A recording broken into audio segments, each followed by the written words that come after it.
안녕하세요. 서귀포 80입니다. 제가 앞선 영상에서 좀 진실과 거짓 이런 얘기를 자주 썼어요. 그리고 마치 이분법적 사고방식을 제가 논한 것처럼 이렇게 돼서 조금은 부연 설명이 필요하겠다? 그렇게 좀 느꼈어요. 왜냐면은 제가 요즘 뭐 크리스찬이다 어쩐다 해가지고 뭐 조슈아를 응원하면서 막 울고 그런 장면들 때문에 저희 부모님까지도 이게 여기가 나오니까요. 살짝 저기 뒤에 무슨 귀신이 나올 것 같지 않나요? 좀 무섭죠? 이 구도는 좀 안 좋을 것 같아요. 이렇게 하겠습니다. 죄송해요. 그냥 얼굴만 나오고 싶은데. 아무튼, 이렇게 해야 되나? 아무튼. 그러니까 저희 집이 저는 이제, 스튜디오예요. 어떻게 보면. 제가 그래서 저희 집을 유튜브를 찍는 공간으로 활용하겠다 한 다음에, 그죠? 제가 사는 원래 집이었어요. 근데 부모님의 그 집으로 제가 주소 이전을 해놓고 여기는 진짜로 유튜브를 찍는 공간, 그리고 방 하나는 이제 그죠? 유튜브를 찍으면서 놀러 올 수 있게 이렇게 공개를 해놨죠. 근데 이 상황에서 굉장히 제가 두려움을 느끼고 있어요. 뭐냐면 제가 주소를 공개해 놓고 만약에 말을 한마디를 잘못하면, 그죠? 누군가에게 진짜로 그럴 수도 있겠다. 그죠? 근데 제가 그 단서를 달아놨습니다. 뭐냐면,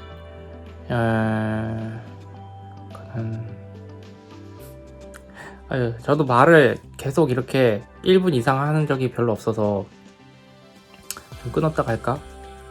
근데 저도 이제 자신감 있게 얘기하기로 했기 때문에 1분 11초에서 끊을까 하다가요. 제가 1분 1초, 1분 11초 이런 거는 그건 역시 조금 아무튼 기도를 통해서 하기 때문에 조금 그런 시간을 배분한 겁니다. 예를 들면은 1분 1초, 1분 11초 이런 111 이런 단어는요 상당히 좋은 의미의 숫자예요. 그리고 제가 뭐 이게 귀신이 있다 이런 느낌도, 그죠? 그냥 귀신 없죠. 그죠? 미신이에요. 그리고 1분 1초, 뭐 1분 11초, 뭐 666도요. 그죠? 어떻게 보면 미신입니다. 그죠? 오히려 우상숭배예요. 그거 자체가. 아무튼 저는 그러면 이젠 1분 1초 뭐 이런 것도 별로 그렇게 의미를 두지 않겠습니다. 그냥 저의 그냥 느낌상, 그죠? 조금 싸한 느낌? 그런 느낌이었던 거예요. 아무튼 그냥 얘기할게요. 1분 1초를 끊지 않았던 이유입니다. 다시 시작하겠습니다. 그리고 제가 끊지 않는 이유는요, 빨리 얘기하래요. 아무튼. 자, 그러면 시진핑 국가주석이 이번에, 그죠? 브라더십, 그러니까 블러드십, 우리나라와 형제의 나라다, 이런 표현을 했어요. 제가 그랬기 때문에 조슈아옹을 반대로 응원하게 된 겁니다. 아주 효과적으로. 왜냐면 브라더십, 블러드십 이런 단어는요, 아무 때나 쓸 수 없어요. 근데 우리는 우한 지역, 그죠? 처음엔 우한 바이러스라고 불렸어요. 그래서 저도 우한 바이러스 이렇게 알고 있다가 결국에는 거기가 이제 우한 지역은 안전하게 됐고 시작점이 이제 우한이었다 이렇게 되면서 코비드 19 그 다음부터 나왔죠. 그리고 코로나 바이러스, 그죠? 처음에는 우한 바이러스였어요. 아시죠? 그래서 막 우한 바이러스가 이제 뭔가 그 지역에 대한 어떤 편견을 조장한다. 그래서 그렇게 불리지 않았습니다. 근데 우한 지역과 청주 에리아, 그죠? 청주 지역은 지금 형제의 나라다가 아니라 그러니까는 시스터십이 돼 있어요. 그러니까 자매 결연, 그죠? 그래서 제가 그거를 이용해서 조슈아옹을, 그죠? 응원하게 된 계기이기도 해요. 그러니까는 저는 이제 객관적인 입장이 되는 겁니다. 제가 만약에 홍콩 사람이었다면, 그죠? 객관적일 수 없죠. 맞잖아요. 제가 홍콩 사람인데 조슈아옹을 응원한다. 그럼 당연하죠. 맞잖아요. 근데 제가 한국 사람으로서, 그리고 브라드십이 중국과 맺어져 있는 한국 사람으로서 제가 죽음을 각오하고 이런 두려움을 극복하면서, 그죠? 희생을 하면서 조슈아 왕처럼 눈물을 흘려가면서 이런 불안감을, 그죠? 가지고 있으면서 응원하겠다? 자, 그러면은 사람들이 제 목소리를 들어주지 않을까? 그런 생각을 했어요. 근데 실제로 제가 이제 페이스북을 지금 계속 자주 소통을 하는데, 거기서 조시아 웡이 굉장히 많은 활약을 하고 있어요. 예를 들면 조시아 웡은 인스타그램, 그리고 구글, 그리고 어디죠? 아무튼 인스타그램, 뭐 구글이 이제 유튜브도 하고 있으니까. 근데 저는 유튜브로서 객관성을 가지는 그런 목소리를 내고 싶었습니다. 그리고 요번에 제가 그 독립운동의 그저 후예를 응원하는 그 메시지를 또 누구죠? 예전에 김장훈 씨를 응원했던 그분, 그죠? 김장훈 씨의 뭐 독도, 그런 것들을 응원했던 그분이 이제는 독도가 아니라 독도도 마찬가지로 지금 하고 있는데, 추가해서 이제 그 독립운동을 했던 분들이 그냥 외롭게 지내는 것을 방지하기 위해서 기금을 모으고 있어요. 그거를 이제 집을 지어주는 사업, 그렇게 연계를 시키고 계세요. 그렇게 하고 있더라고요. 저도 처음 알았어요. 페이스북에서. 그래서 그 링크를 따라서 들어가서 그걸 쭉 보니까, 예전에 우리도 일본의 독립을 위해서, 그죠? 많은 분들이 희생하셨죠.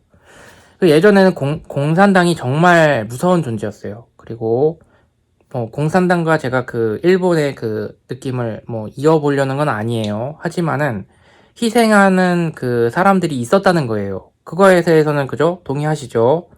예를 들면은 예전에 어린 아이가, 이건 실제 있었던 얘기입니다.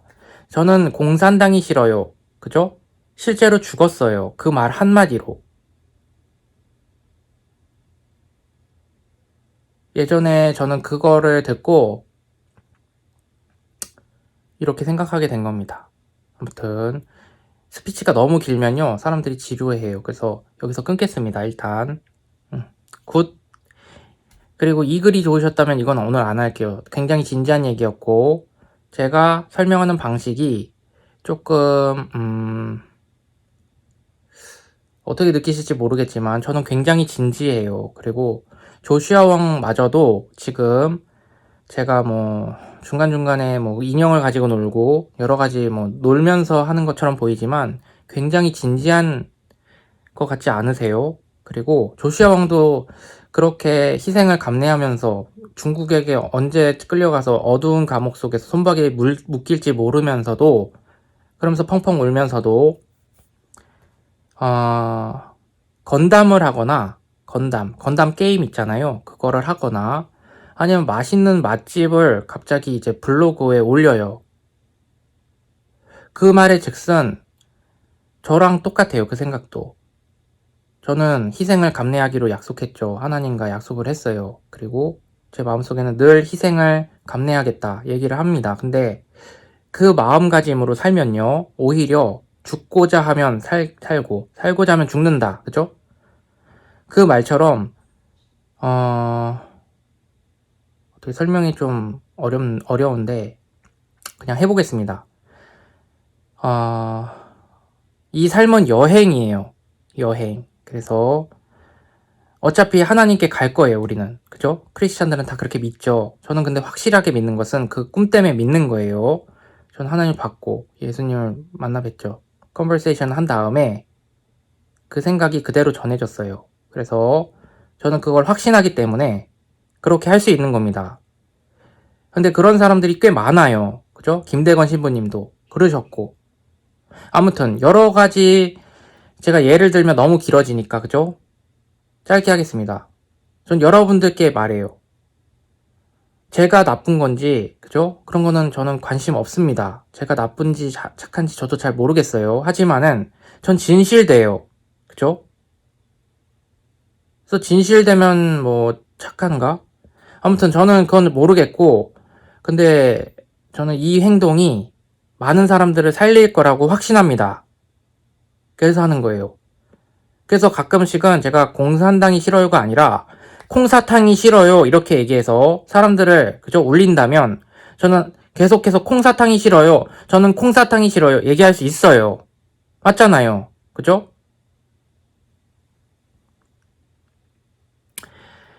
해서 뭐 저의 생각이 정말 뭐 이분법적 사고방식인가? 제가 고민을 해봤어요. 저도 제가 그 얘기를 하면서 사람들이 이분법적 사고방식 yes or no 이걸 행동해라, 선한 마음, 선한 의지로 어떤 한쪽을 선택해서 행동해라 이렇게 얘기하면서도 저도 좀 불안했거든요. 그래서 또 생각을 많이 하게 됐어요. 근데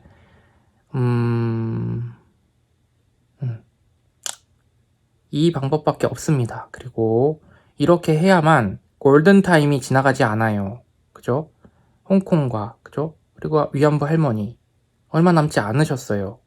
그분들께 사과할 수 있게, 그죠? 행동해야 돼요. 우리가.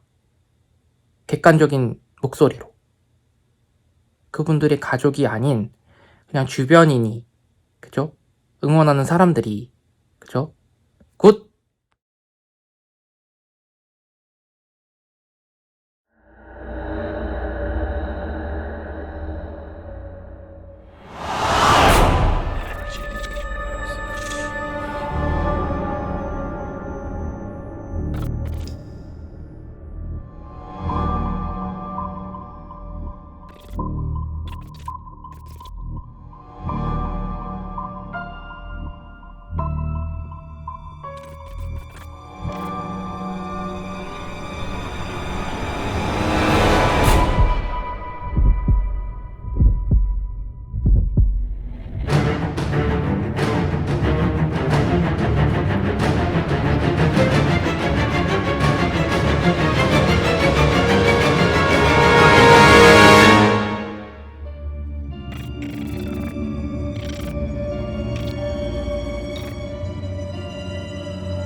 One night I was checking on Finn and he was curled up behind Brutus on the dog bed.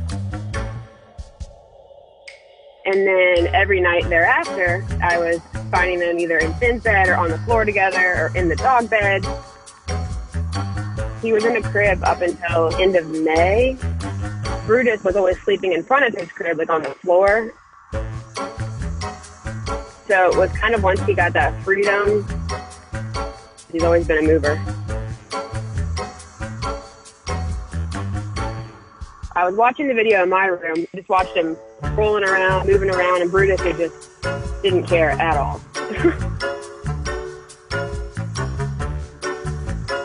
Brutus is very calm and just like whatever.